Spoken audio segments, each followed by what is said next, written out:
Панельний будинок нависає наді мною, наче хоче до мене доїбатися. Типу, він тут був раніше за мене, і треба з ним через це рахуватися. Типу, його потворний вигляд має викликати не відразу, а ностальгію за часами, коли я і сам в такому жив. Ота вже плекав надію більше ніколи в подібний будинок не повертатися. Але от я стою і дивлюсь на панельний будинок, а він нависає наді мною, наче хоче доїбатися. Його швиня шпалерами рана, що кровоточить брудною водою зі стоків. Він важливіший, бо в ньому є люди, живуть там, як в гніздах сороки. Тягнуть в кожну щілину блискуче сміття зі сміттєвих потоків. Панельний будинок пішов ти, побачим, про кого з нас двох згадають хоча б за 100 років. Хто він є, яким би був, якби не мій тупий бекграунд. Хотів би, може, цей забув би, але ж не знаю, ким би став. Хто я є, яким би був, якби не мій тупий бекграунд. Хотів би, може, цей забув би, але ж не знаю, ким би став. Я б ніколи не бачив би знову цей панельний будинок, якби не війна. Я би зніс його сам, але ж в ньому є люди, їх долі, їх душі, їх імена, їх думки, почуття, емоції, врешті-решт, їх власне світобачення, їх речі, фото, листи, мотив, що має для їх сердець значення. І тому я не буду ночами спати, як і цей будинок. Я буду стояти, я буду робити усе, що ми стали вдвох. Треба тільки чекати, як сонце зійде, загроза мене, а хто з нас міцніший, це вже таке. Будь ласка, будинок, тримайся заради людей, заради мене.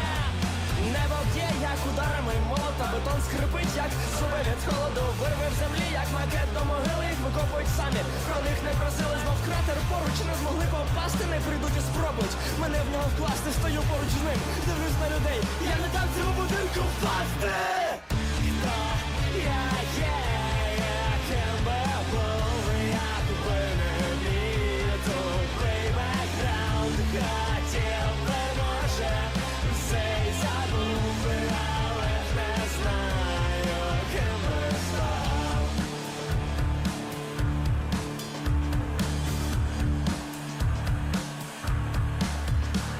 Хитаються стіни шматками, кришиться уламками гілля з гнізда. Я раніше на це прикривав свої очі, стояв і рахував би до 100. Але зараз руками тримаю цеглинки, щоб ті не втрачались щеплення поруч. Ті, хто зі мною навколо зіваки, кожну мою дію коментують реченням. Оверки рухнуть в секунду в момент, як добре, що всі вони все ще цілі, наче зошит для математики. Тільки от кожна клітина в прицілі. Мій вихід на сцену тепер під виходи, тільки будинок цей, сука, втримати. Дрони влітають, як квіти в вазон, якщо ми посипемось, то тільки разом. Якщо ми посипемось, то тільки разом. Якщо ми посипемось, то тільки разом. Якщо ми посипемось, то тільки разом. Хто я є, яким би був, якби не мій тупий бекграунд. Хотів би, може, цей забув би, але ж не знаю, ким би став. Ким би став. Плекав надію.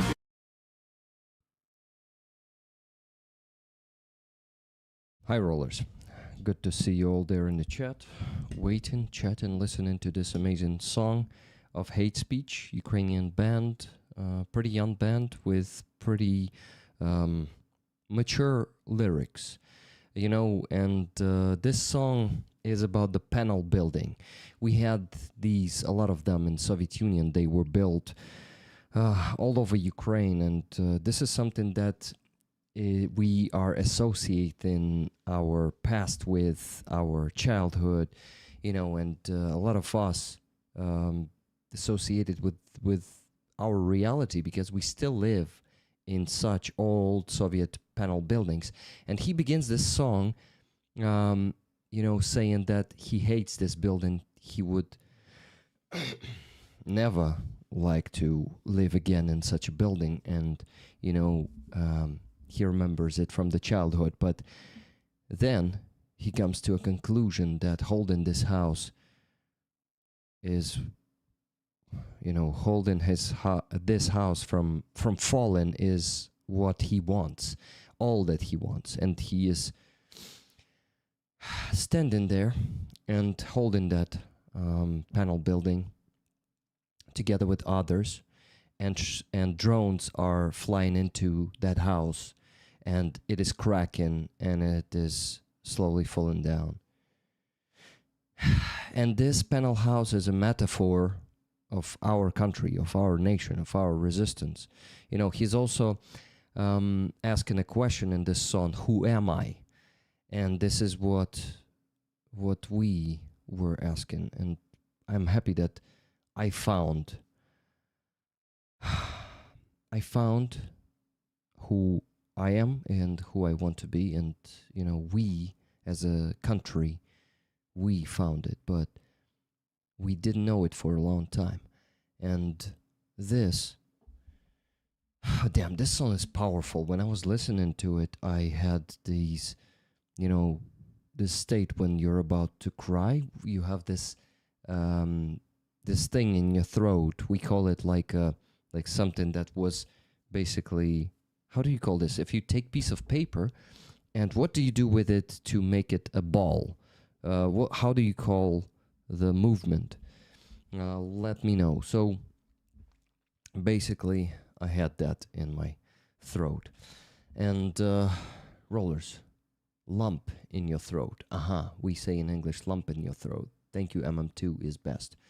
My friends, this is a new stream. This one is going to be short, only 1.5 hours. And in this 1.5 hours, we need to raise the needed sum of money. And the needed sum of money is ideally $500. I understand that it's maybe not really realistic to raise such sum of money in just 1.5 hours, but you can surprise me if I do a good job in providing you the news. Maybe you donate enough to help me reach $500. The raffle item. To be honest, I didn't have the time today to choose which patch is going to be the next raffle item.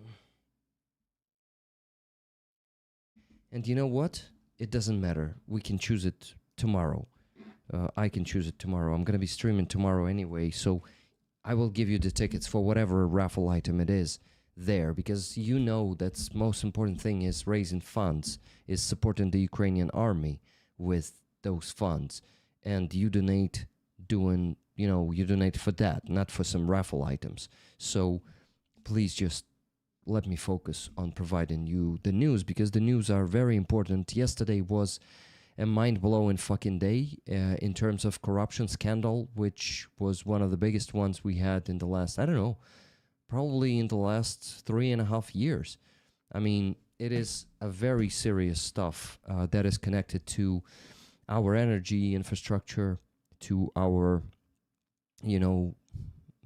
or to the absence of the defense, the proper defense on those objects because of corruption. And that corruption was disclosed yesterday. But I want to begin with the Frontline, not with corruption. We'll get to corruption in about 20 to 30 minutes. And I want to just ask you guys, while I'm going to be providing the news, don't forget to donate, okay? Focus on the news, listen carefully, listen closely, because the situation is serious, both on the front line. It's bad, and some bad news are coming today. But it's also good in terms of fighting corruption, because that corruption was disclosed. Yes, this is not the only corruption scheme that keeps going in our country, especially among the top officials. But this is a very good thing that this case was disclosed. Not case, but scheme. This scheme was disclosed, and the responsible for it, who are the friends of our president, they got these official suspicions. So we'll get to that in about 20 to 30 minutes. Thank you. They exist for the super chat. 50 viewing equals $100 easy in the RTU bank. Thank you. And Robert Jones, thank you for 20 gifted memberships. Okay, let's go. What do I have for you here? Let's begin with Myrnogorod. Myrnogorod is a neighboring city of Pokrovsk, neighboring town. It's not a city. It's not big enough to be called a town. And sorry, to be called a city. It is a town. And here is the text that went together with this post from Deep State. So Deep State posted this actually about 4 days ago, and I just didn't have enough time to provide this news to you on Sunday stream. This is why I'm getting back to it. And it's very important because the situation did not change for the better, and situation is the same. I mean, it is as bad as it was 4 days ago. So you need to know about the situation in Myrnogorod. So give me a second. I am just finding a text. Oh my God, I prepared so many news for you today, guys. This is gonna be like very informative. I hope your brains won't explode. And before I begin, here's the first donation I received. I'm mentioning it. It's Surfer Des. Philippa, thank you so much for $100 donation. Stay safe. Thank you, my friend. And we still need to raise $400. Let's go do it. The screenshot you see on the screen is dedicated to the first news, and here's a text of it. Listen. Ukrainian Defense Forces have cleared Solotka and Rivnopilla, head of the Assault Units Directorate Manько. So guys, if you forgot who Manьko is, he is a guy who is actually who is showing the maps. He's the commander of the assault forces, the newly created by Syrsky assault forces, and that dude is just posting the secret maps online, being like really sabotaging or treacherous. I don't know how to call him, but yeah, that's what he said. He claimed that Ukraine Defense Forces have cleared Solotka and Rivnopilla. Just 2 days ago, the Southern Defense Forces announced full control over Pavlivka and Uspenivka. Why statements from different directorates differ by 6-8 kilometers remains an open question. So, Southern Defense Forces claimed one thing, and this Manьko dude, Manьko commander, he claimed the other thing. So, basically, two officials provided the information that was basically controversial to each other. According to our information, to the information of Deep State, the enemy captured Uspenivka and Pavlivka and has blocked our units in Novomykolaivka. In addition, skirmishes with enemy sabotage groups took place in Solotka and Rivnopilla. The Russians maintain at least a presence in Pravilla, Nova, and Novouspenivske. As for Uspenivka itself, the situation deteriorated after 50% of the personnel were deployed to help rescue. Oh my God, that's a different news, guys. I'm showing you Myrnogorod and talking about Zaporizhia Oblast. I'll get back to this news in a bit. But here it is.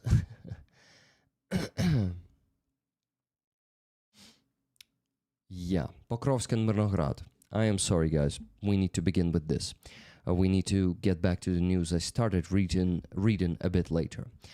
Ongoing attempts by the enemy to occupy Pokrovsk and Myrnogorod. The enemy continues infiltrating Pokrovsk, where they are being detected and targeted almost throughout the entire city.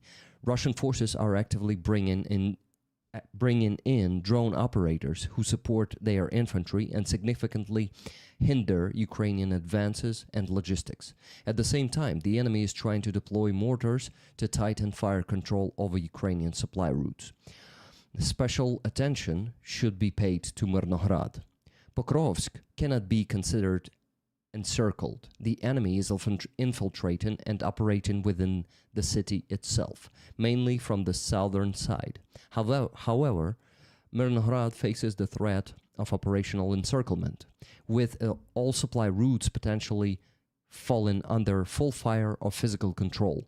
The entire Mirnograd urban area where Ukrainian defense forces are positioned is under increasing pressure. Currently, the enemy is attempting to fortify positions on the eastern outskirts of the city, conducting assault actions along the Novoekonomichne, Mykolaiivka, Myrolюбівка, Kozatske line.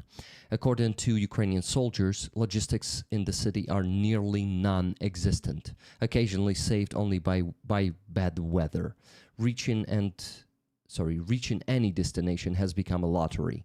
Food movements are practically impossible as troops risk running into ambushes by sabotage and reconnaissance groups, drone strikes, or mines at any moment. Close encounters during movement have become routine. There are reports of Russian infantry managing to install engineering barriers such as concertina wire. Concertina wire. This is how it is called in English.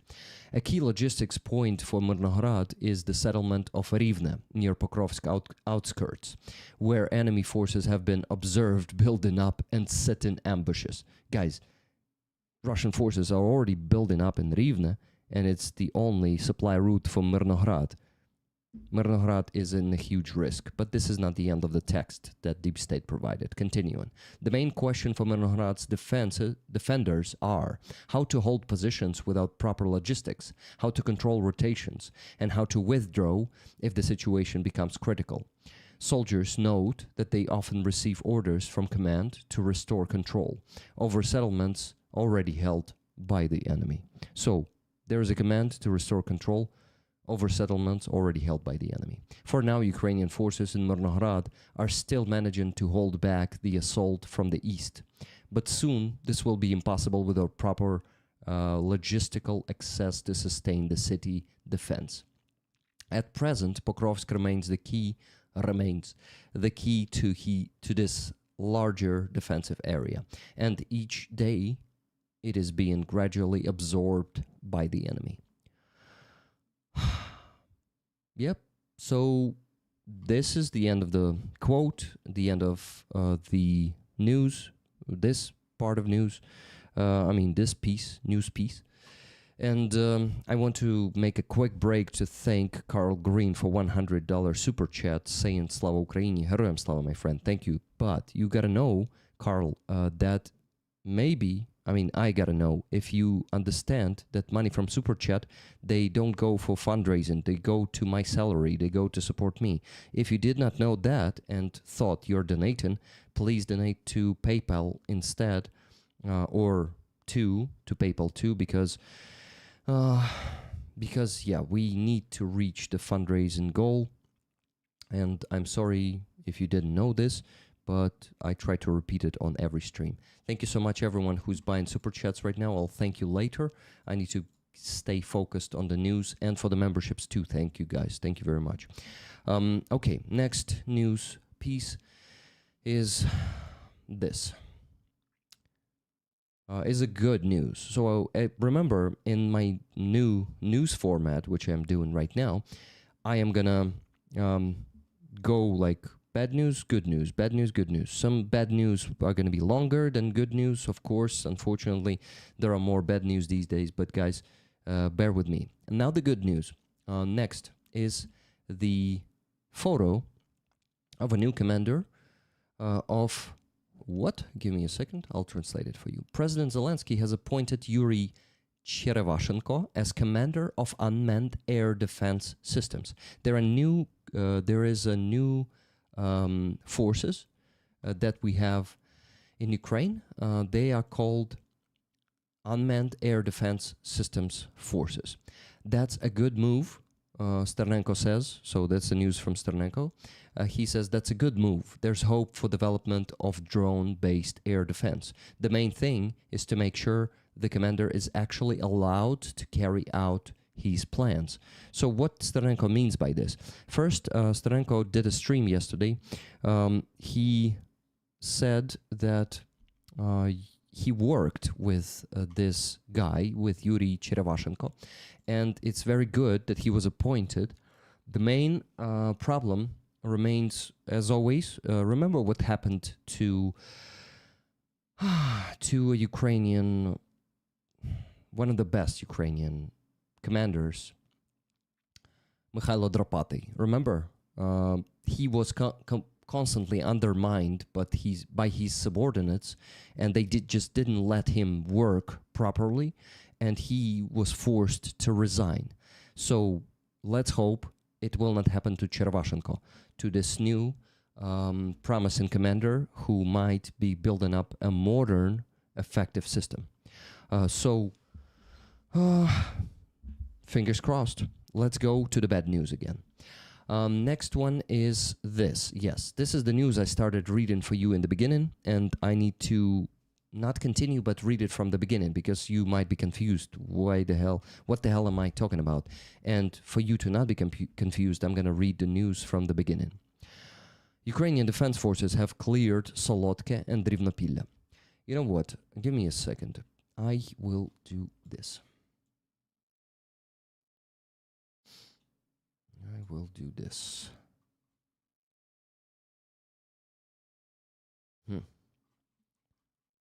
Interesting how it works.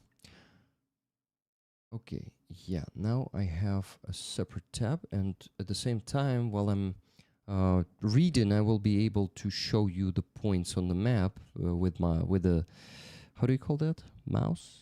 The computer mouse, yeah. Okay, what the hell? Yeah, here it is. So, I found the news. Great. So, Ukrainian defense forces have cleared Solodke and Drivnopilya. This was said by head of the Assault Units Directorate, Manько. And here the okay, Solodke and Drivnopilya. So here's Solodke and Drivnopilya. So you see, then just 2 days ago, the Southern Defense Forces announced full control over Pavlivka and Uspenivka. You see, Uspenivka is occupied already, Pavlivka is occupied, and at the same time, Manьko says that Solodke and Drivnopilya were completely cleared of enemy presence by the assault forces, and they are in the rear, in Ukrainian rear. Now maybe you realize the ridiculousness of the situation. So, why statements from different directorates differ by 6 to 8 kilometers remain an open question. According to our information, the enemy captured Uspenivka and Pavlivka, has blocked our units in Novomykolaivka. Here's Novomykolaivka, guys. In addition, skirmishes with the enemy sabotage groups took place in Solodke and Drivnopilya. Here's Solodke and Drivnopilya. So the gray zone might as well already be here. Oh, actually, it's an old screenshot. Give me a second. I'll show you the actual state. Deep state map. And here is the actual bad state there already. So on the screenshot you see Solodke and Drivnopilya are still not being occupied. Now half of Solodke is occupied, and Russians are controlling the territory, the road next to Drivnopilya. So if we go to the screenshot, you see Solodke and Drivnopilya are still not that close to the red zone. Okay. The Russians maintain at least a presence in Privilla, Nove, and Novouspenivske. Here's Nove, Novouspenivske, Privilla. And at this point, Privilna is still not occupied, but is in the gray zone. Novomykolaivka is occupied. Novouspenivske is in the gray zone. So the situation is even worse. This news is one of the hardest because the news were going out one after another in the last 5 days, and let's go through them one after another. But I need to finish reading the first news.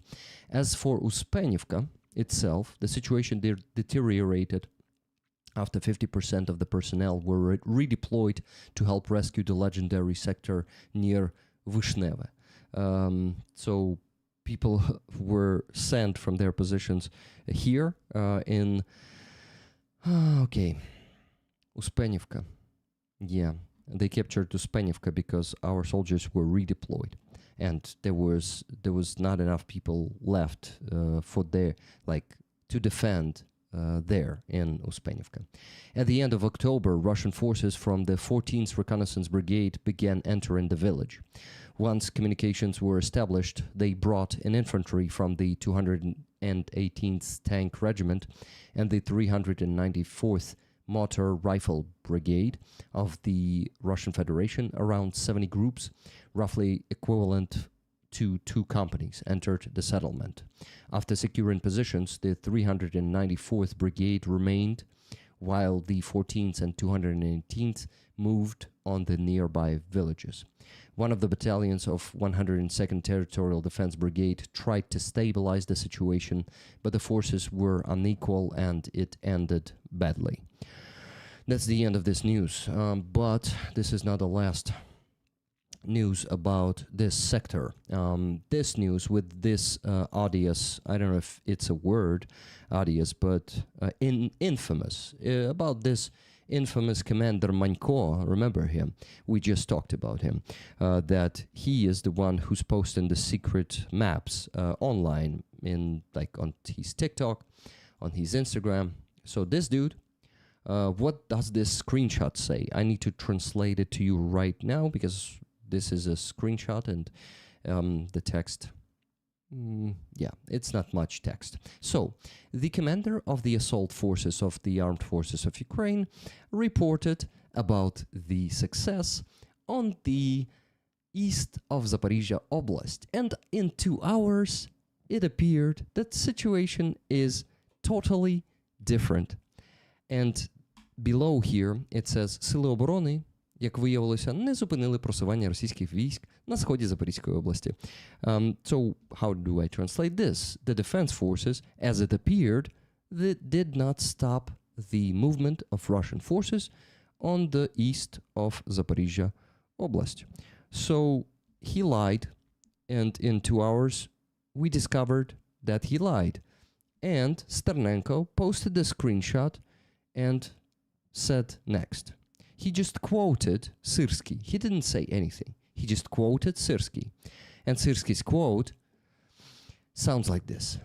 This honesty has an unacceptably high price, the lives of our soldiers. My first demand is the truth, no matter what it is. A commander who hides the truth about the situation on the battlefield has no right to be a commander.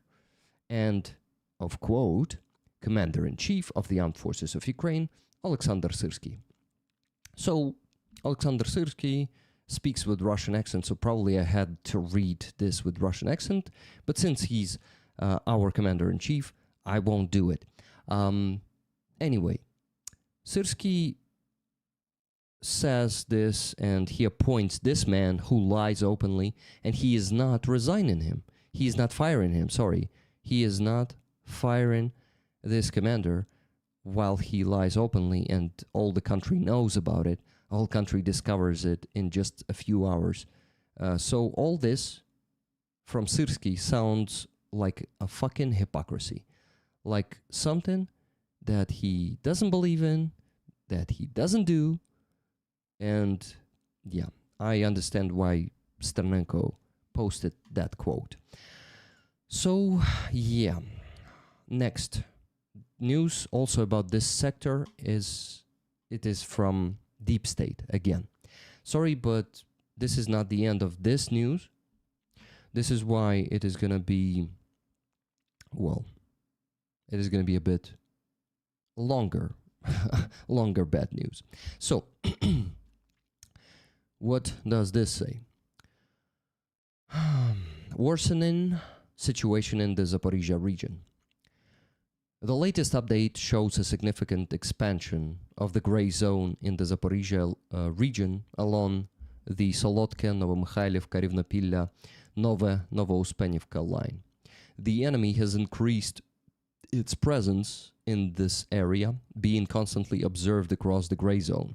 Russian forces have fully occupied Uspennivka, and reports are being verified about the possible occupation of Solotke and Privilla. At present, the enemy is pressuring Nove and Novouspennivske and has already begun advancing into Rivnopilya. Unfortunately, the enemy numerically superiority is taking effect, and control over a large section of territory is now in question, which could put Gulyaipole at risk. The occupation of Rivnopilya opens an operational route from the north toward the city, complicating the defense of positions in Zeleny High and Vysoke. Chernove is the second name of Vysoke. Until now, Gulyaipole, which you guys see outlined with red on the screenshot, Gulyaipole had remained impenetrable for the enemy, who preciously made multiple failed attempts to push in from the Marfopil direction. Now, however, a new axis of advance has opened up, one that could seriously complicate the defense of this strategically important settlement. We now have another Pokrovsk here, and unfortunately the defense, as you can see, is not that steady as it was in Pokrovsk a year ago here on Gulyaipole. Right now, there's not much that our defense forces can do to stop the advance on Gulyaipole. Let's hope the decisions will be made to strengthen this direction and help Gulyaipole to not fall in the next month, hopefully years. Next news is still about this sector. Unfortunately, this is not the end. Today, we got the news about this sector, and this news says next. Силам оборони довелося відійти з позиції біля 4 населених пунктів в Запоріжжі. So the defense forces had to withdraw from the positions of in 4 villages and towns in Zaporizhia. Zaporizhia Oblast. So I went to Facebook, not Facebook, I went searching who claims that, okay? Who was the original news about the defense forces getting out from the positions near Gulyaipole. And what I got here, oh shit, I forgot to translate this one. Give me a second. I need to translate it for you. What did they say? So you see Сили оборони Півдня України, the defense forces of the south of Ukraine. This page is called. I went to the page to see what the hell is this, and they have the patch that I could not find online. I could not find what the hell is this, the defense forces of the south. So basically, it seems like an official page, but I don't know much though. Though everyone is saying around, like quoting them as it is an official source, so like it's big media, like the Radio Freedom, the American one originally, the Ukrainian part of it, the Ukrainian. I forgot the word, but let me stay hydrated. I remembered that I need to drink, so drinking for 5 seconds.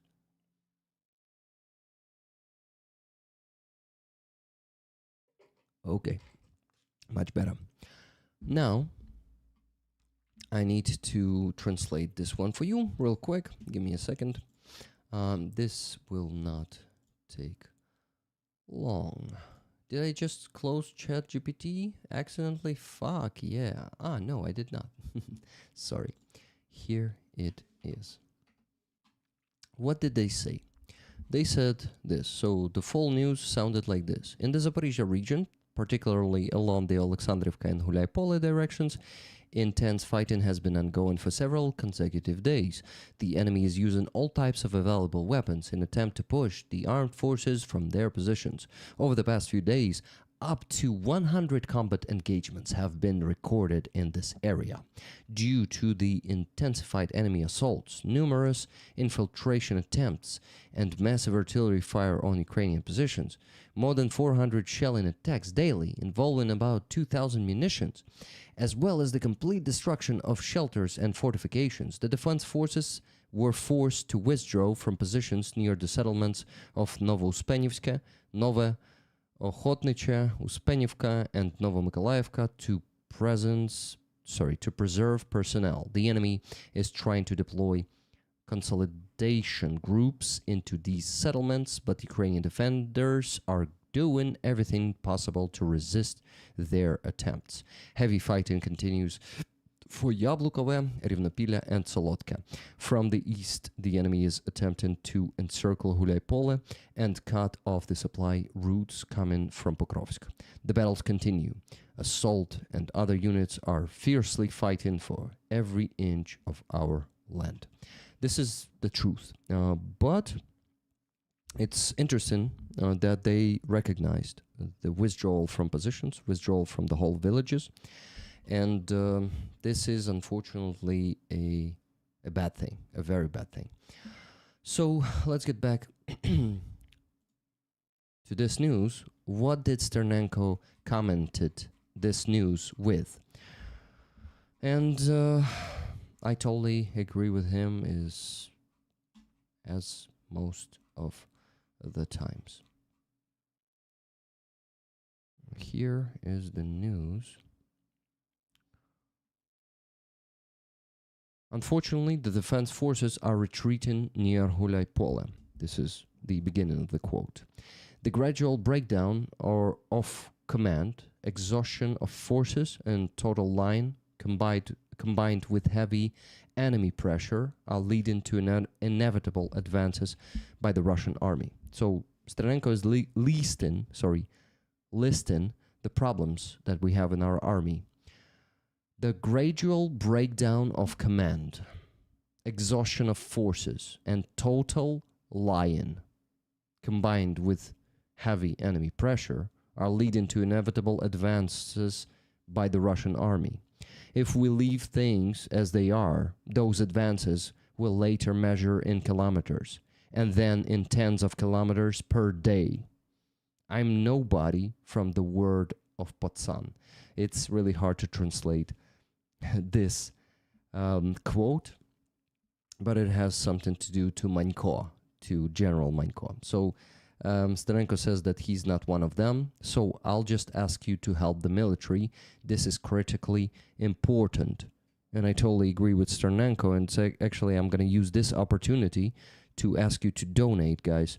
I see 3 more donations. $10 from Andres. He said, let's start the donation week strong, but there are no small donations. Thank you very much. $20 from Kathy S. Tickets, please. Good reporting. Thank you very much, Kathy. And Carl Green, $100. The other is your salary. You need survival funds to your welcome. Thank you so much. You need survival funds to your welcome. That's what it said. So guys, $230 raised, but we need 500. 270 left to raise. So please donate, and you will get the chance to win some awesome patch. I didn't decide yet which one, but I will very soon. And you, please keep listening to the news, but keep donating. We still need to raise $270. 53 minutes left for me to do the stream. Okay. This is it for now about the Frontline.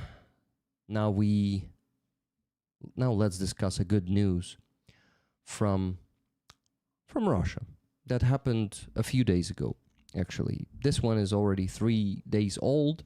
I didn't have enough time to provide this news to you on Sunday, but I'm doing it now. You probably have seen this online, most of you, but why not discuss it? once again. The Voronezh terminal power plant was seriously damaged after a nighttime attack. Preliminary reports say 3 missiles hit the facility, striking energy installations and technical equipment. Voronezh is now experiencing power and water supply outages. In Taganrog, a transformer at the 110 kilowatt T11 substation also caught fire. The city is suffering from interruptions in electricity, communications, and lighting. And this is definitely good news. Russia is now taking some of its own medicine. Here are more photos from afar, and here is Russians discussing on Telegram a screenshot of the conversations, like, "Hey, what is with the electricity in the city? We don't have electricity and water in the district of Kislorodka. Hey, electricity is being... Oh, sorry. Hey, electricity is being turned on all over the town. Why? Not all over the town. And you need to actually specify what is your address. I heard the explosion and there is no light, like electricity and water. In the emergency service, they said that it's around the town and no one knows the reason. No one tells us the reason. Oh yeah, dudes, there is a good reason." I shut up speaking with a Russian accent because I do it only when I read some messages from Russians, when I read the text from Russians. Okay. Hey, nice. We have person from Kazakhstan in the chat. Welcome.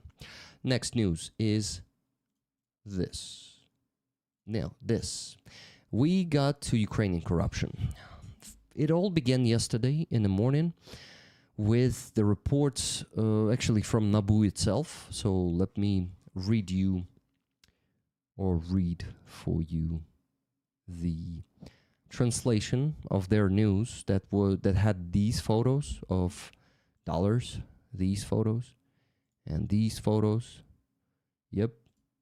So this was found during one of the searches. And what did they post? They posted this. NABU and SAPO are conducting a large-scale operation to expose corruption in the energy sector. 15 months of work and 1,000 hours of audio recordings. The activities of a high-level criminal organization have been documented. Its members constructed a massive corruption scheme influencing strategic state sector enterprises, particularly Energoatom, which is the Ukrainian big energy company, which is taking care of many electrical power plants. Details to follow. And yesterday was an insane day in terms of how many news were posted. And it was crazy. Guys, I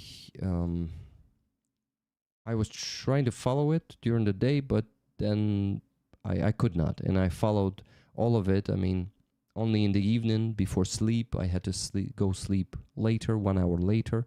Instead of midnight, I went to 1 a.m. because I was researching what proofs NABU and SAPO are providing.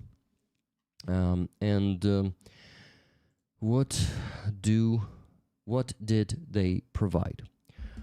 They provided this. Let's see. Not this. Okay, let's look at the money in the bag for now. But what did they do? Let's go to the YouTube channel of NABU and SAPO. Actually, NABU. It's NABU's YouTube channel. Yes, official YouTube channel of our National Anti-Corruption Bureau of Ukraine. they posted this first. This was 1 minute 51 minute video. Sorry. Yeah, 1 minute 51 second video. Let me start it for you.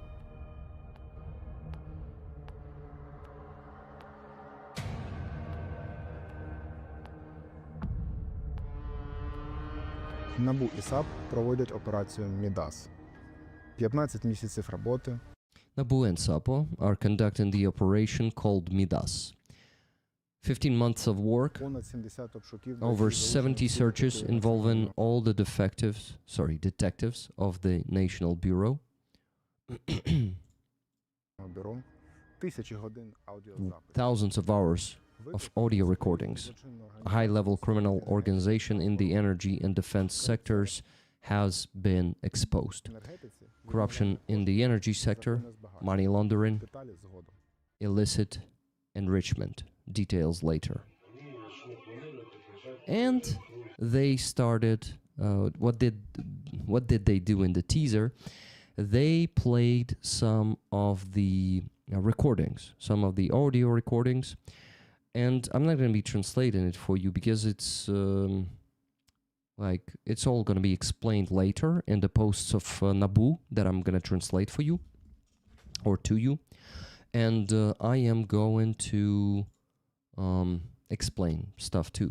But these Russian audio recordings, I mean, they speak Russian. Those corrupt motherfuckers obviously speak Russian, as they usually do in Ukraine. So whenever I hear Russian around me from rich people, I assume a fucking corrupt piece of shit.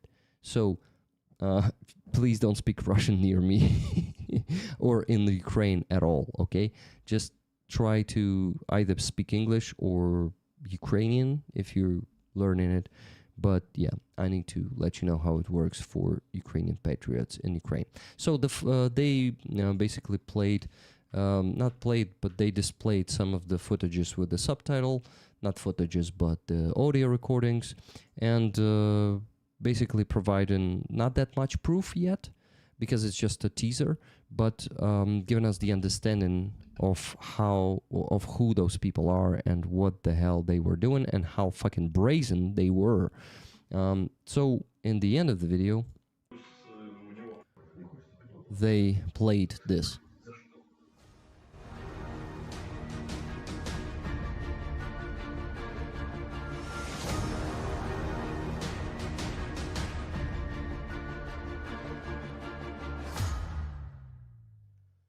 Yeah, so they played the footages of Russian strikes on Ukrainian energy infrastructure, and it is just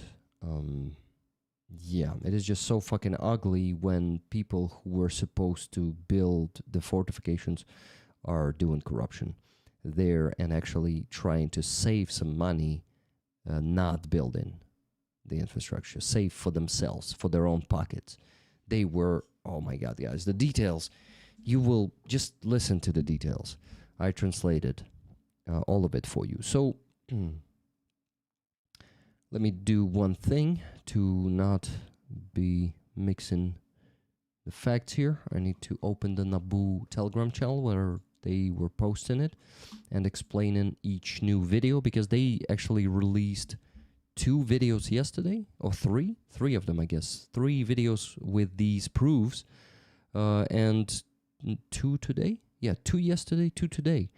And I want to read at least the description of those videos. I listened to 2 of the videos, and fuck, they are ugly. You know, those people are ugly. Those people and what they do are ugly, and their conversations are ugly. You know, basically criminals who will sell their country with great pleasure for money. For money that were supposed to go to our defense. Give me a second. Trying to find the news. Here it is. Then they did what? They posted this.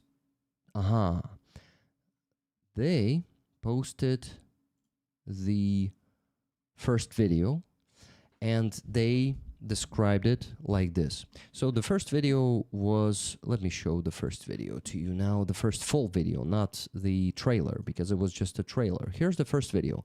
It lasted for 21 minutes, and it was interrupted. Саме Rocket організовував схему одержання неправомірної вигоди від контрагентів державної. It was, those audio recordings were interrupted by the comments of the speaker, of the worker of Naboo. I don't know the name of this guy.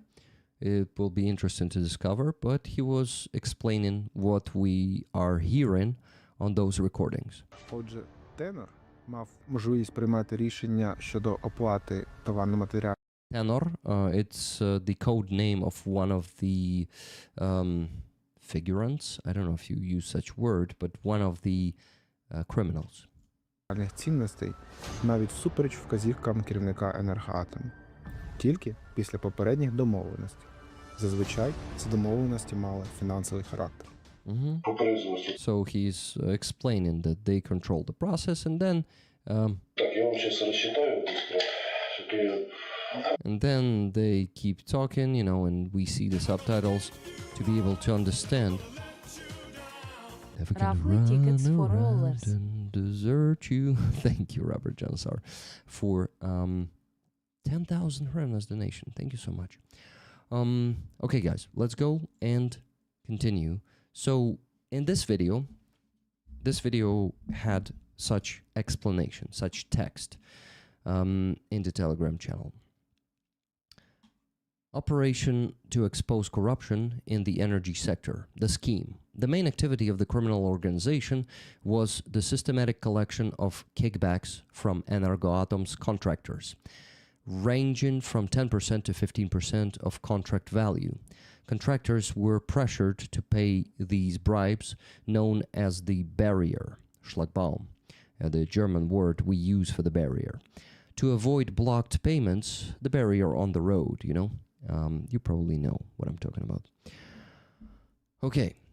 To avoid blocked payments for delivered goods and services, or to keep their supplier status. To carry out the scheme, the head of the criminal group enlisted a former deputy head of the State Property Fund, who later became an advisor to the Minister of Energy, as well as a former law enforcement officer who served as executive director for physical protection and security at the company. Using their official connections within the ministry and the state enterprise, they gained control over personnel decisions, procurement processes, and financial flows. In reality, management of this strategic enterprise, which generates over 200 billion annually, 200 billion hryvnias annually, was conducted not by formal officials, but by outside individuals who held no official authority, yet acted as overseers of the system. Just fucking imagine. The biggest state energy company was run by not formal officials, but by outside individuals who held no official authority, yet acted as overseers of the system.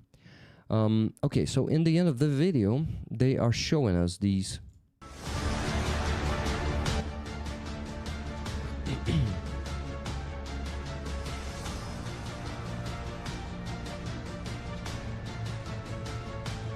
Tenor and Rocket. So basically, there are only two figurants of the big number of them that were in this video, the recordings of their conversations, Tenor and Rocket. So basically, it's those, it is a former deputy head of the State Property Fund, and the second one is executive director for physical protection and security at the company, a former law enforcement officer. So he served as executive director for physical protection and security at the company, and he was a law enforcement officer before. Okay, let me continue. Second video. It was also posted yesterday. It is called Legalizing. Let me translate the description to this video. This video is longer. It is, instead of 21 minute, lasts for 27 minute. 27 and a half. And in this one, we already have new people join in the conversations, and their roles are explained. So let me translate the description to this post. Operation to expose corruption in the energy sector. Part 2, money laundering. The money laundering function for the illegally obtained funds was carried out by a dedicated office of the criminal organization located in central Kyiv. The premises belonged to the family of former Ukrainian MP and current Russian Senator Andriy Derkach, who is already charged by Nabu and Sapo in a separate criminal case. Guys, just listen to it. The premises belonged to the family of former Ukrainian MP and current Russian Senator Andriy Derkach, who is already charged by Nabu and Sapo in a separate criminal course. Through this office, the group maintained strict accounting of received funds, kept black ledgers, and organized money laundering via a network of non-resident companies. A significant portion of operations, including cash payouts, took place outside Ukraine. For providing these services to individuals outside the criminal organization, the office charged a percentage-based fee from the amounts laundered. In total, around 100 million USD passed through so-called laundromat. $100 million passed through their laundering facility. Oh my God, we cannot call it this way probably. But anyway, they were showing them too. Not only in the end, but also in the middle. So here are the previous two, right? Tenor and Rocket. Next one is Sugarman. So he is the organizer, and his responsibility was legalization. So basically money laundering. And there was an accountant. His call sign was Ryoshik. He was the accountant of the back office, so-called back office. So these dudes are the conversations between them and other workers of that legalization office. They are here, and I did not finish listening to this one. I think I listened 20 of 27 minutes of this video. So I am going to listen to it later today. It's ugly to listen to it, but we need to listen to it. We need to know the truth. The ugly fucking truth. Next video, the third one, was posted 7 hours ago, guys. So today, they posted the video of the Carlson. So Carlson is actually a person who they call Timur Mindic. So this man, you probably have seen some information about him in the last half a year, because after the attack on Nabu and Sapo, there were rumors that it was done because Nabu and Sapo investigated him, and he's a close friend of Yermak and Zelensky, and that they attacked Nabu and Sapo because they were investigating their close friend. So this Timur Mindic, remember this face, guys. He left Ukraine yesterday. It's an unofficial information, but there is an information, the unofficial one, that one of the Sapo employees received an official suspicion from his colleagues, as he might have been the one who leaked the information to Mindic, so he can leave the country before they come to arrest him. So Mindic was let to leave the country, was let to fled yesterday. And he seems to be the boss in this case, or one of two bosses. Carlson. Yeah, let's listen their description of Carlson part of the videos. Give me a second. I'll get back there and check the third video, the Carlson. I didn't listen to this one. This one is 9 minutes 18 seconds. He's talking to Sugarman here. Here he's again. He's talking to some person, unidentified person. Here, and he's talking to Ryoshik here. Yeah, basically Carlson is being. Okay, let me. So here's Визначалися Carlson. особи, яким необхідно видати або Here's Carlson. So everyone right now claim that it's him. It's this Timur Mindic. And actually, I saw other photos of of his, and he is bald on those photos. So it seems like it's his blurred photo. It's very like him. I mean, this one looks very much like him. So his call sign was Carlson. And Carlson, if you don't know, is a cartoon. It is a... Oh my God. It is a cartoon of Soviet Union. There was this dude with propeller who could fly. His name was Carlson. And this one, since he fled the country already, might be a pretty appropriate one for him. So let me read the description for you. Operation Midas, Carlson. During Operation Midas, Nabu and Sapo detectives identified the leader of the criminal organization, Carlson. So he is the leader of this organization. He personally oversaw the operations of the so-called laundromat, well, laundering station, where illegally obtained funds were laundered. From this apartment on the upper floors, from his apartment on the upper floors of a building on Hrushevskoho Street in Kyiv, Carlson decided who would receive and how much cash, and coordinated influence over top government officials to resolve issues in his own interest, particularly in the energy and defense sectors.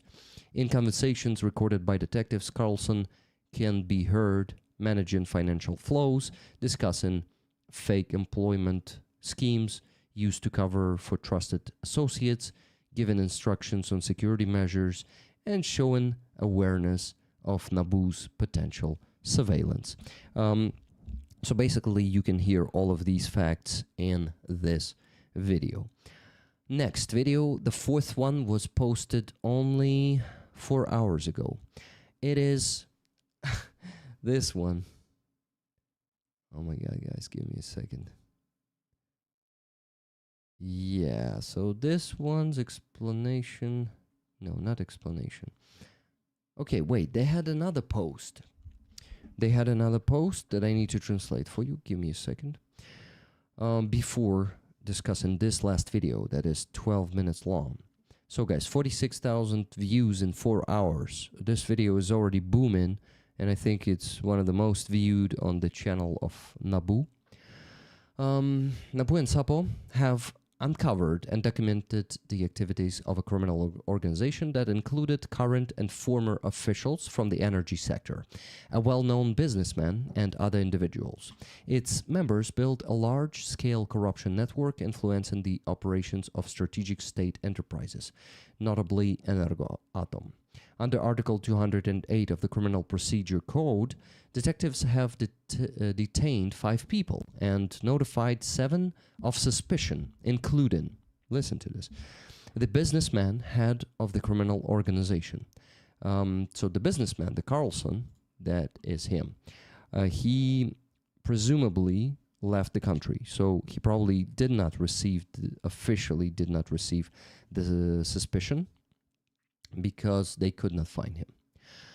A former advisor to the Minister of Energy, the Executive Director of Physical Protection and Security at Energoatom, and 4 employees of the back office responsible for money laundering. The main activity of the organization was systematic kickbacks from Energoatom's contractors, 10 to 15% of each contract's value. Contractors were forced to pay these bribes, known as the barrier, to avoid blocked payments for services or loss of supplier status. The illicit funds were laundered through a back office in central Kyiv, through which about 100 million passed. For providing laundering services to outsiders, the office charged a percentage fee of the processed sums. The special operation documenting the group's activity lasted over 15 months, beginning in summer 2024. During that time, investigators collected a large body of evidence and thousands of hours of audio recordings. Nabu and Sapo are now assessing the actions of all individuals involved. The entire staff of the National Anti-Corruption Bureau was engaged in the final stage of the operation. More than 70 searches were carried out in Kyiv and other regions, resulting in the seizure of a large volume of documents and cash. Yep, that's the end of that piece of news, or news piece. News piece is probably the proper name to call it. Next one is about the part 4, and it's a description of the announcement of the part 4. Nabu and Sapo documented how members of the criminal organization transferred money to a former deputy prime minister of Ukraine who was referred to internally as Che Guevara. So they called, his code name was Che Guevara. And actually, everyone right now claimed that it's His Majesty Chernyshov. Let me find his face. Give me a second. It should be here. This dude. I don't know if you have seen, but he's already been in a few scandals in Ukrainian press. And this dude, I don't remember his name, but we will get to him a bit later because he's planned in the news to basically talk about him. But Che Guevara it seems to be this dude, and his last name is Chernyshov, so Che Guevara, Chernyshov, they look alike, so it's not a coincidence.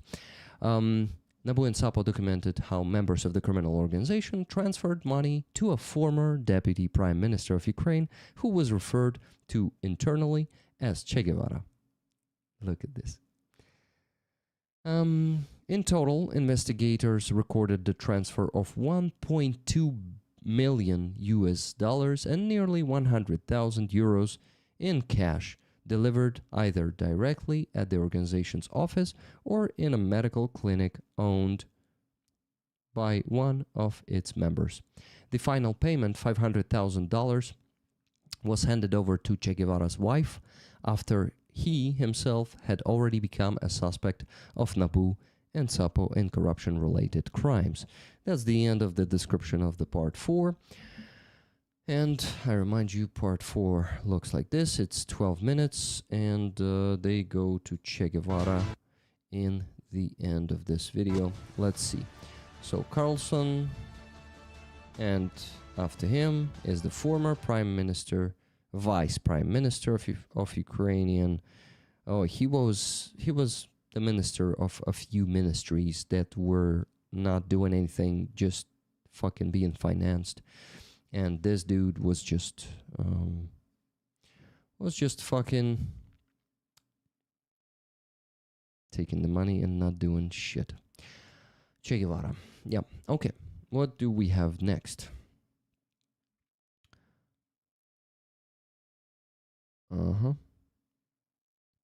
Former deputy prime minister charged with illicit enrichment. Basically the same. Yeah, the same news. I just, for some reason, translated the same news from the other source. Next. Oh, yeah.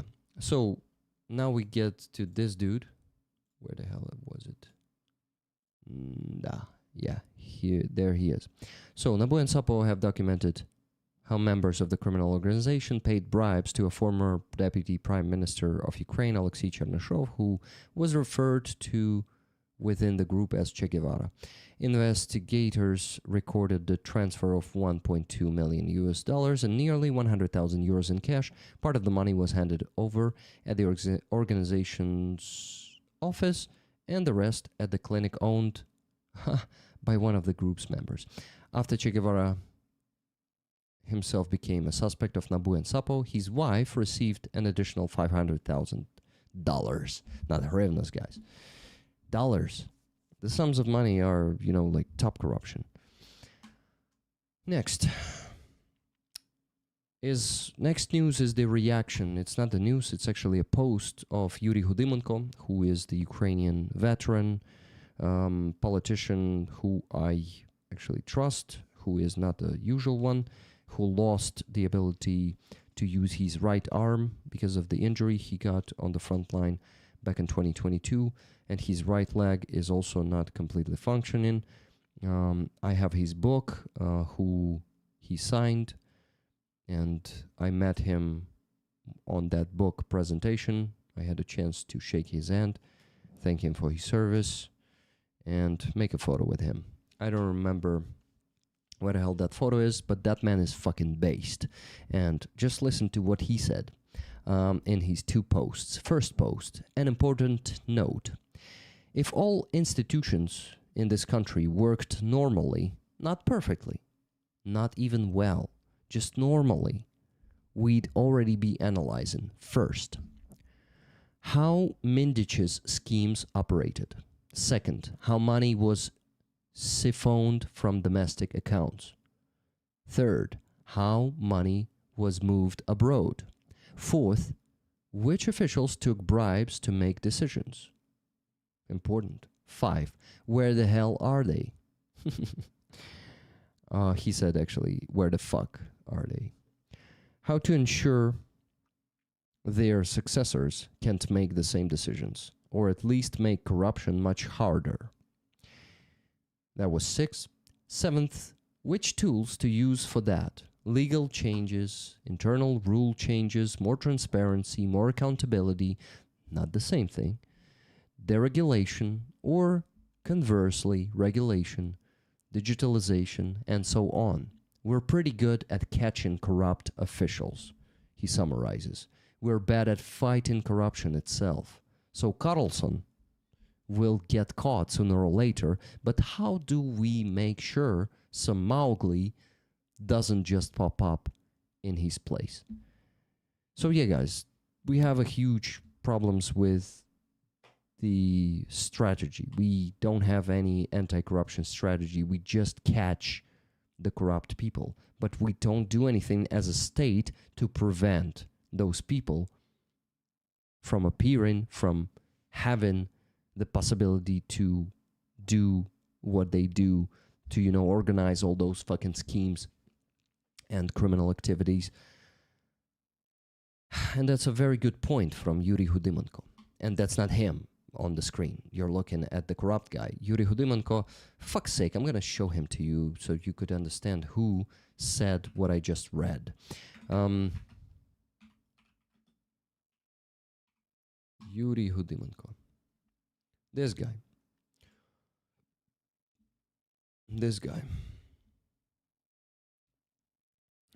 Not really showing him to you, right? Like this. Give me a second. So, there he is.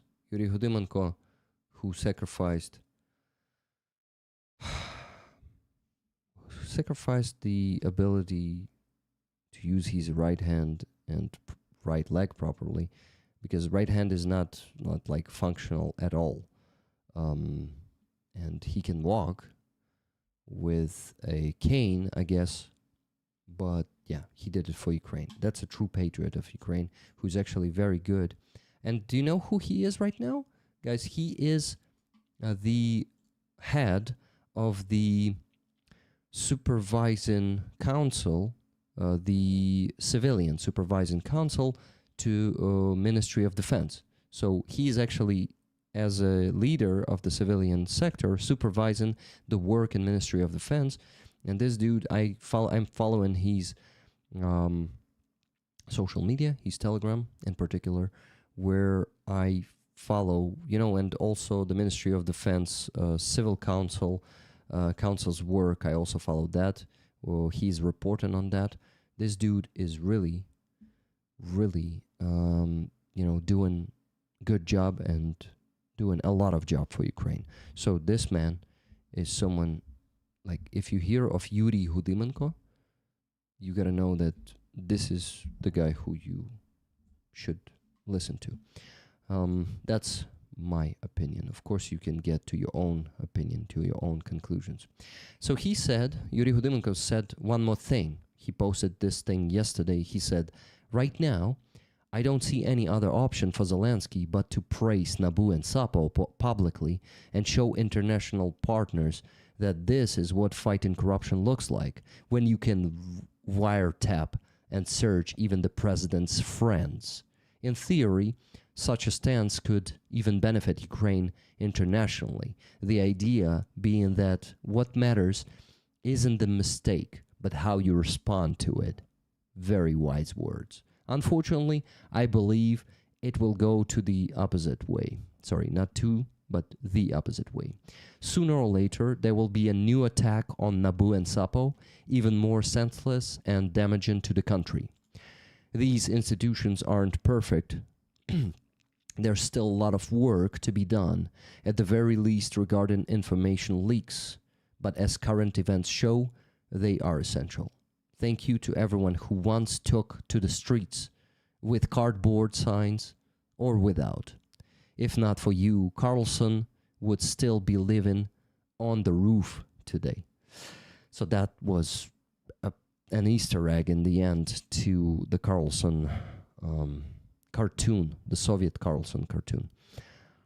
In the end, so yeah, guys, he thanked us, the cardboard people, who were protesting in summer to reverse the elimination of the Nabu and Sapo independence. So I was humbled to see thanks from the leader, real Ukrainian veteran / politician leader. Yet, unfortunately, Yuri Hudimenko is posting only in Ukrainian. And I will be bringing the posts from him to you more often, guys, because I read him every day, and since I'm doing this news format now, I will be able to do it more often. So I totally agree with him. I also don't believe that Zelensky will praise Nabu and Sapo and he will just say, oh yeah, I need to, he will be protecting those corrupt friends of his who were minister. One was he was minister of the Unity Ministry, which didn't do shit, and some other ministry that was closed after half a year of not doing shit. That Alexei Chernyshov and his also a former associate and friend of Timur Mindic, who was the head of this criminal organization, who presumably fled the country already. And I doubt that he will be condemning what they've done and joining the side of Nabu and Sapo in this case. So yesterday, Zelensky actually reacted in his video on this case, and he said he didn't call any names, which was probably smart, because president should not call the names of the corrupt people who are receiving those official suspicions. So, but anyway, he said I'm for all the good against all the bad. So he didn't say shit in that video. Let's see what he's gonna say today in his daily address today.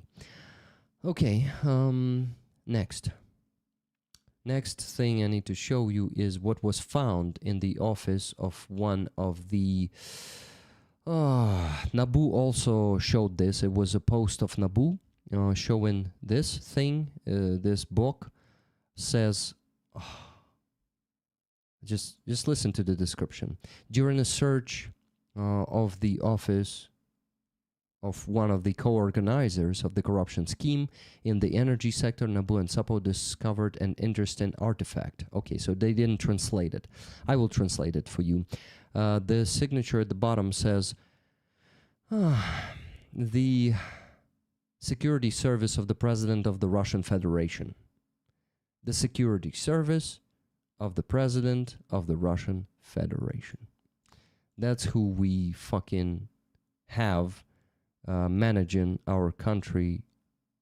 Some of them, not all of them, but some of the motherfuckers who were involved in this scheme, they had this. Yep. Okay, good news for you guys. Where the hell is good news? Ah, yeah. Here it is. No, wait. Bad news is still not finished because I had a new news piece about the people involved into this scheme, into this criminal activity. Okay, so here's the article on the Radio Freedom. On the Radio Freedom news site. It's not a big news, so let me translate it for you. Give me a second. I forgot to translate it before, so I will do it now.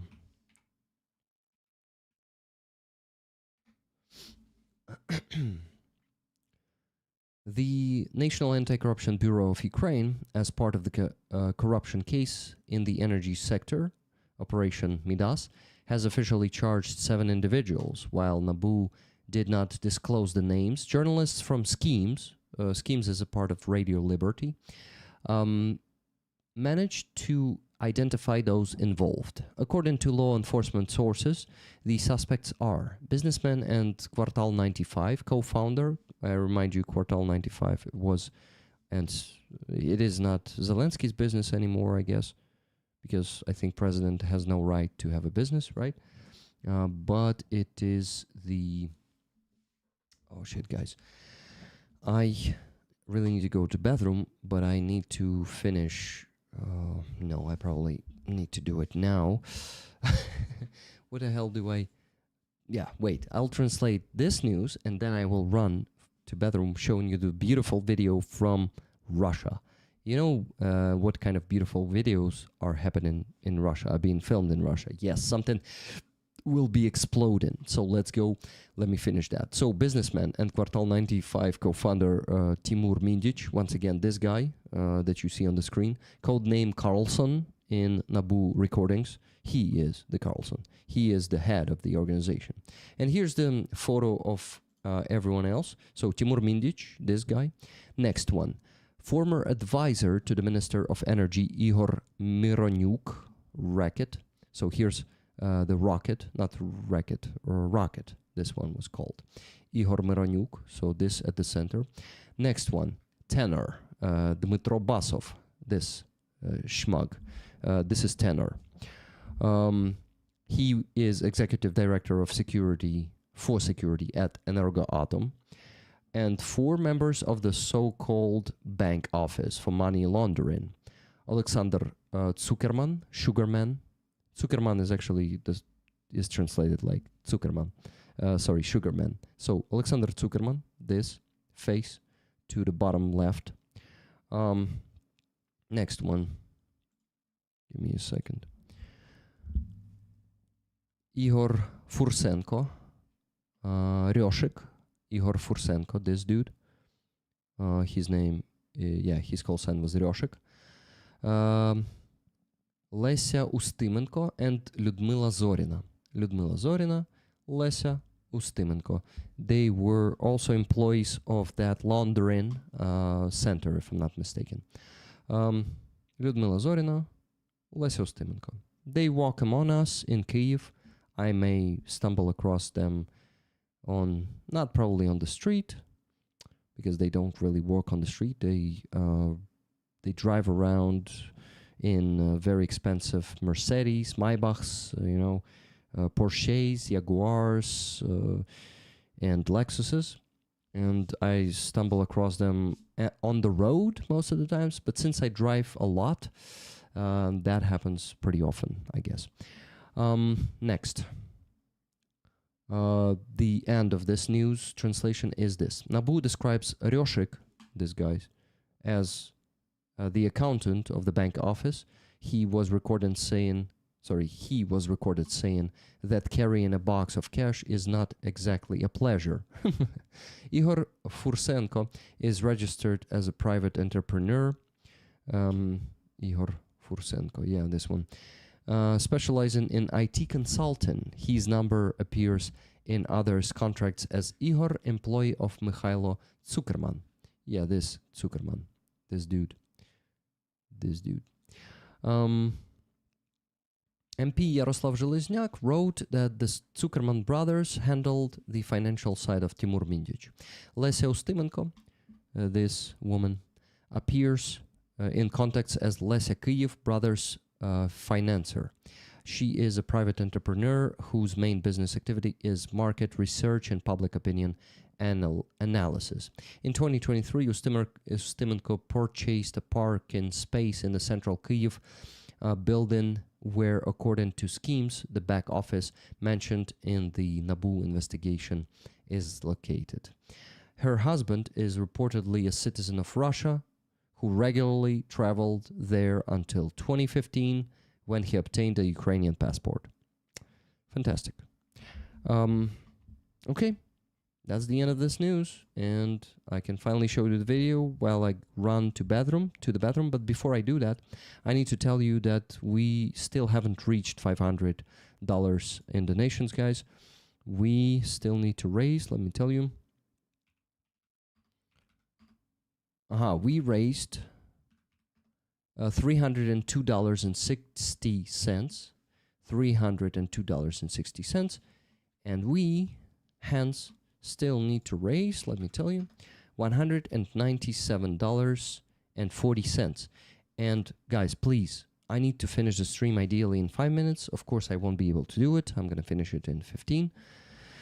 But in the next 15 minutes, we need to raise the remaining $197.40. If you appreciate or somehow enjoy the news, this news format, how I do it, how I provide them to you, and what kind of news I provide to you, please like this video, subscribe to my channel, and donate. Okay, please show your appreciation by donating.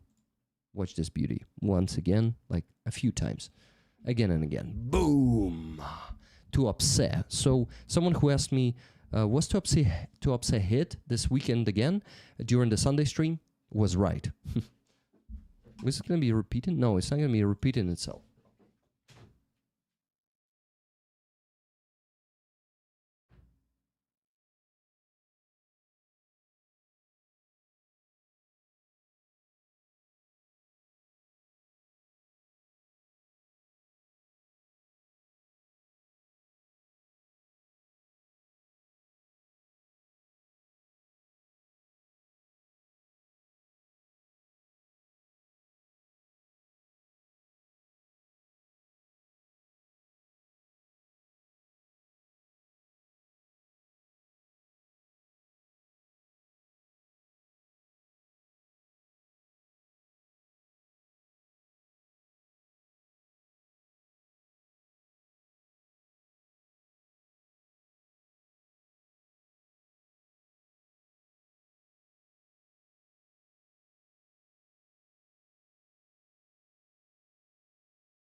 Okay, guys, I'm back. I have only like 10 minutes. I really hope it will not be 15.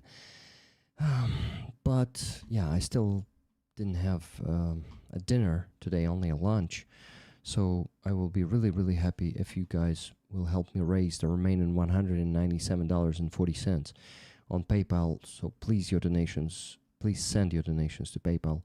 I need to get to the goal because our guys need our help as much as they needed it last week, and in many cases even more, considering the tough situation on the front line. So my dear friends, let's continue. So the Tuapse was attacked, and it was during the night from Sunday to Monday. So when I was streaming, the port of Tuapse was attacked once again. And that's a good news. What the hell do we have next? Let me see. I need to go here. I translated this. Great. Next. Next news is unfortunately this. This is also connected to Nabu and Sapo's investigations, and this is actually a countermeasure of the Office of the President of Ukraine. That's what they do. And Sternenko is the one provided this news. He was the one posting this screenshot and saying next. Let me actually make sure it was Sternenko. Once again, I'll check if he was the one posting this. Yeah, it was him. It was him. He posted this and said, do you know what these news say, guys? These news say this, mostly in Russian, but there is also Ukrainian. That Skabeyeva is celebrating. Russians are already, oh my God, preparing to give the state awards to Nabu. So they basically try to present. So the office of the president is trying to present the Nabu and Sapo accomplices of Russia, like when they're investigating corruption in Ukraine and top officials of Ukraine, they want to kind of do this cheap bullshit move. Just yeah. So they are pushing.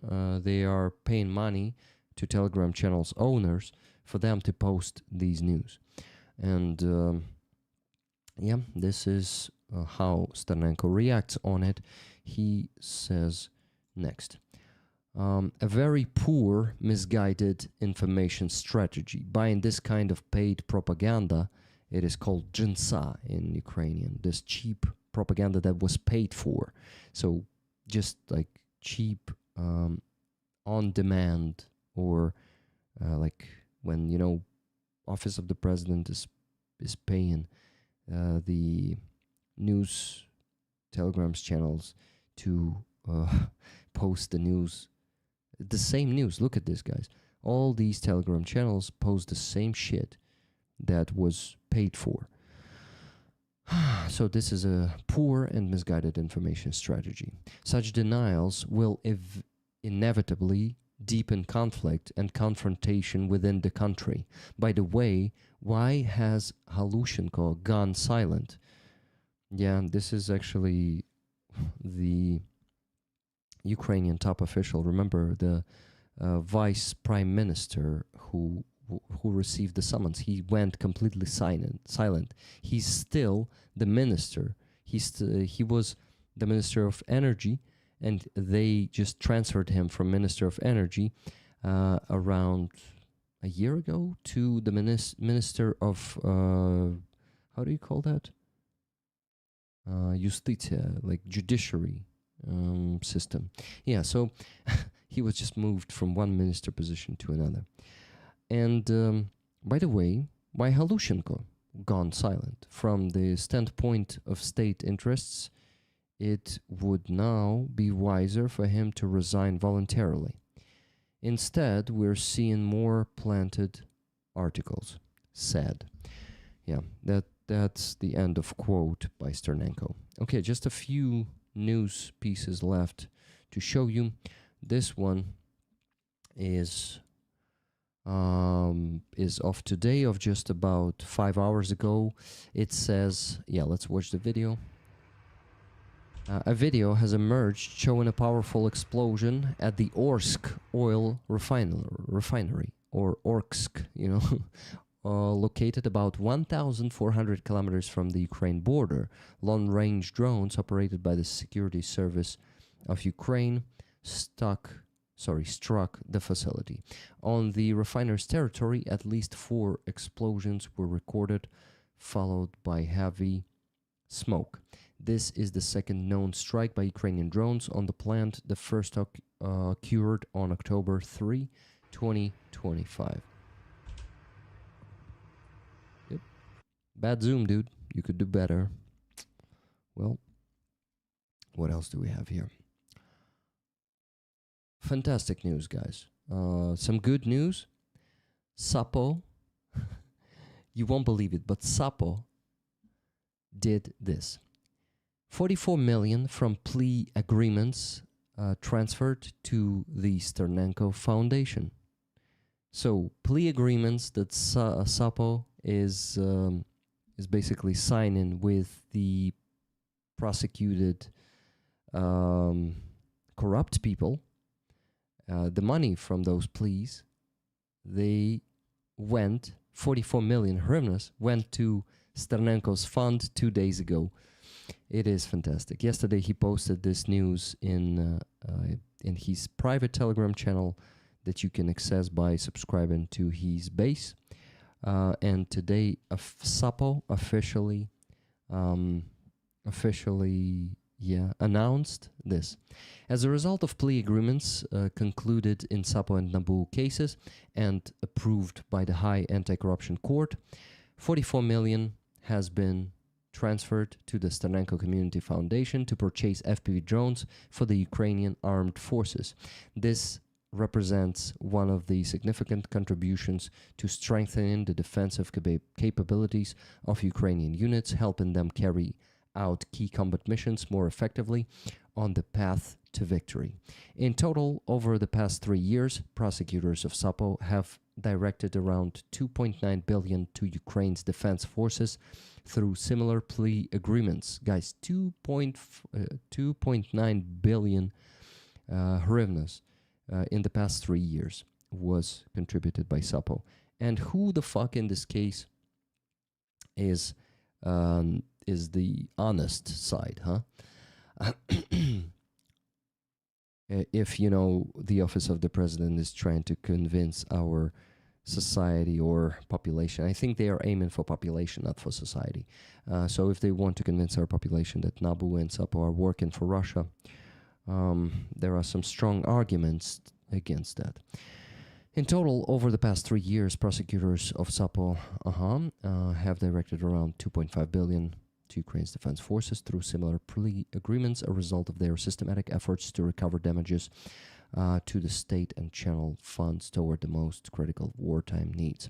As Yuri Hudymenko said, they are not perfect organizations. There are a lot of questions to them still, especially about the leaks of information, but there is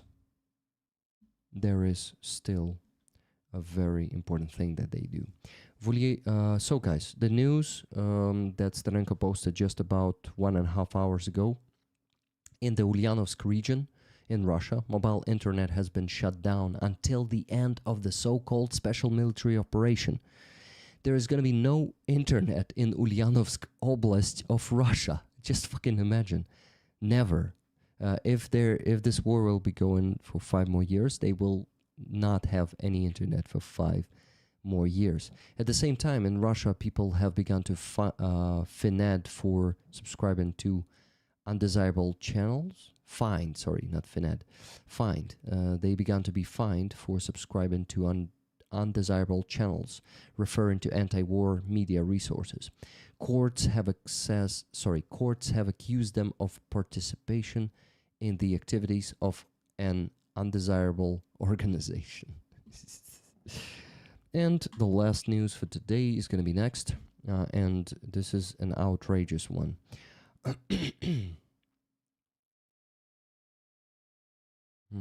Or maybe the one before the last one.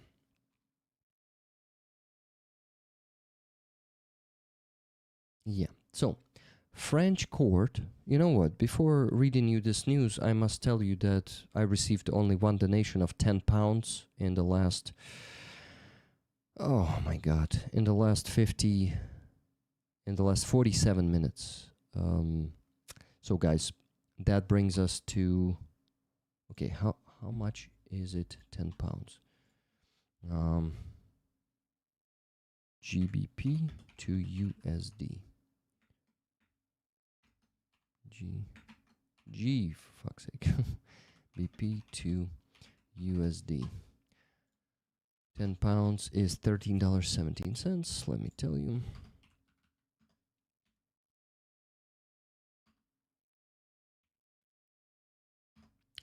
$315.77 raised, thanks to that last donation from Mark S. Numpty Bumpty. And that brings us to the still needed $184.23. If in the last 4 minutes you're going to be able to send the remaining $184.23, guys, I will not come back from the stream defeated. We have the chance to reach the goal still, but if we won't manage to raise the remaining 184, then the goal will not be met and I will just go.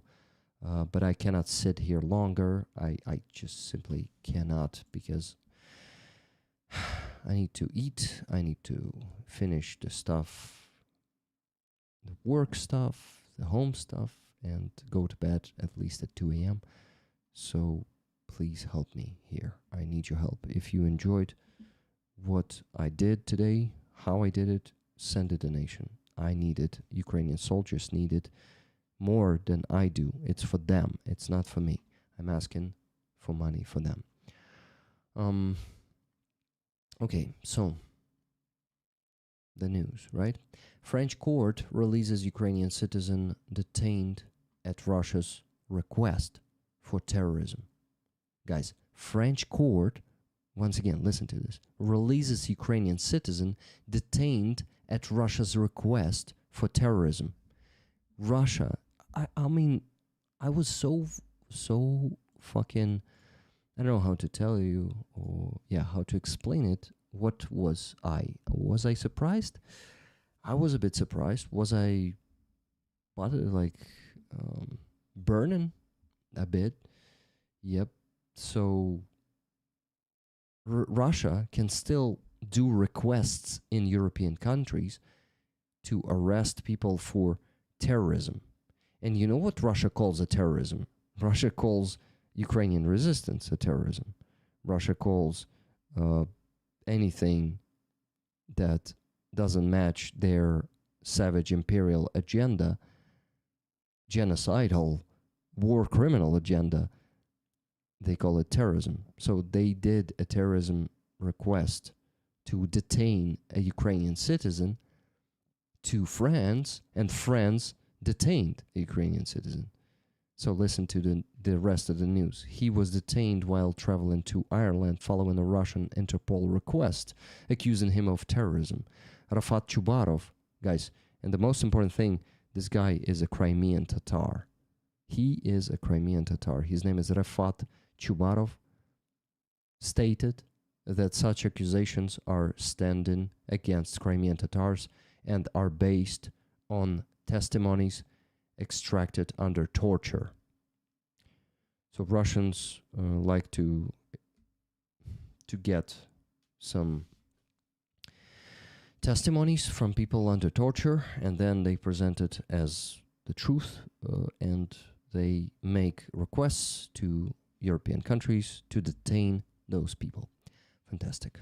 The Majlis and the Ukrainian Ministry of Foreign Affairs intervened in his defense. The French court also recognized violations by local law enforcement.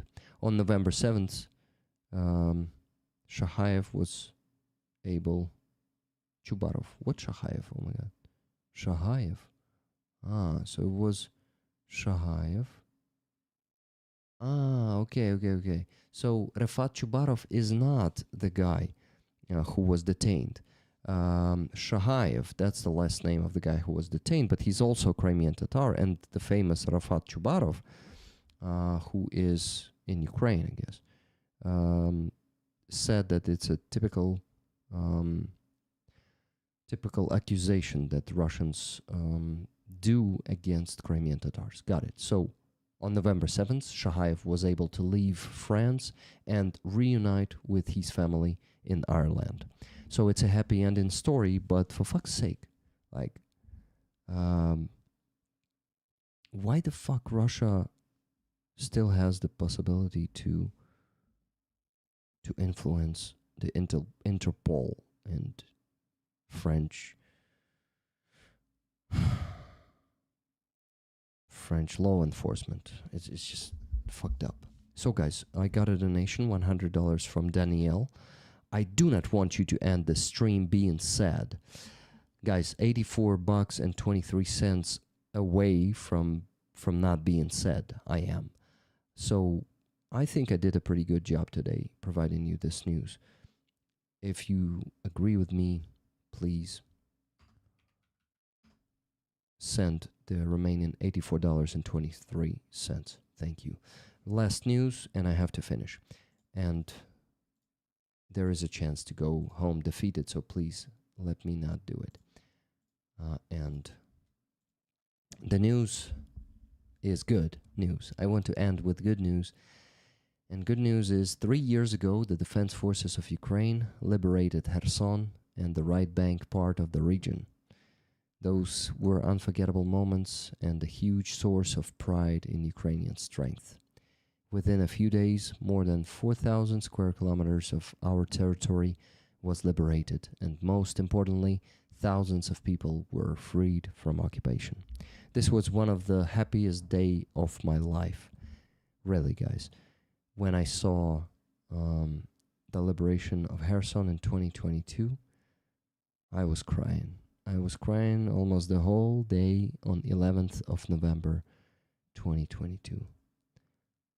And I will never forget that day. I will never forget the videos from Kherson that we saw that day. And you know, I want to quickly Google one of them.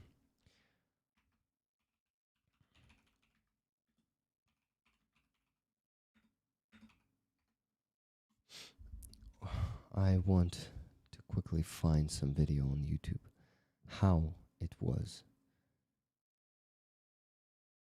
I probably should search on YouTube right away, not here, not Google it. Yeah. Guys, I just got $50 from Tracy Oceanfire. Tracy, thank you so much. Only $34.23 left. Please.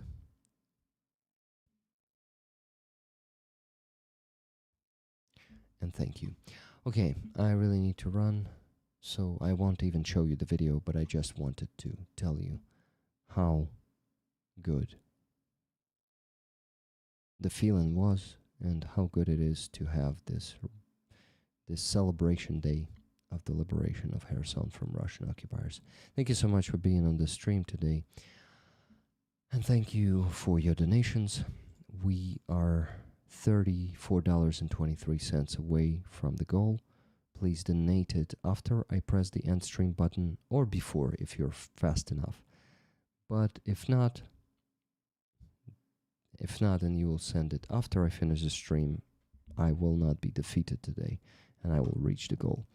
Thank you very much for the fan funding, guys. Once again, Robert Johnsar for 20 gifted memberships. You know they exist for 222 super chat. Carl Green for $100 super chat. That was huge. 5 memberships from Leah B. Brett Up the Grove, $2 super chat. Glory to the Warriors. MM2 is the best for Canadian dollar super chat. And Bread of the Grove, $2 super chat once again, saying Rick Rollers Rick. Rick Rollers Rock, he usually says. This time it's different. Okay, thank you moderators for doing a great job as always. Thank you rollers for listening. Please let me know in the comments which news was the most interesting. That's first. And did you enjoy it in general? So the last request for today is this. Please let me know if you enjoyed the stream and which news was the most interesting for you. Live long, prosper, and donate. And Slava Ukraini. And the sun will rise over the free Donbass. Love you guys.